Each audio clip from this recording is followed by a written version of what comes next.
చెప్పిన దానిని నీ జీవితంలో అనుభవిస్తూ ఉన్నావా? అందుకే ఈయన అంటూ ఉన్నాడయ్యా, ఎవరైనా ఉంటే రండి, నా మీద కూర్చోండి, నేను ఈ సైకిల్ మీద, ఈ ఒంటి చక్రపు సైకిల్ మీద తొక్కుకుంటూ అవతలికి వెళ్తాను, మళ్ళా తీసుకొని వస్తానని.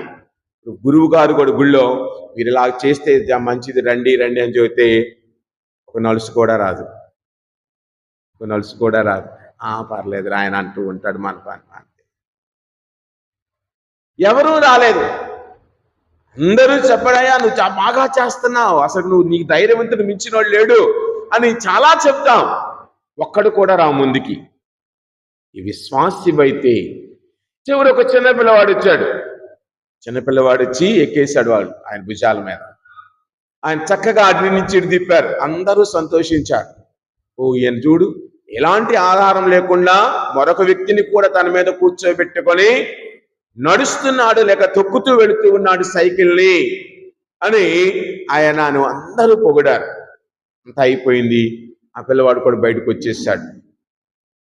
బయటకు వచ్చిన తర్వాత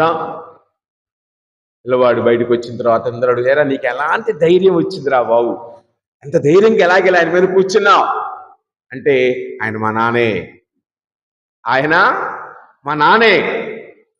మా నాన్న ఎందుకు చంపేస్తాడు?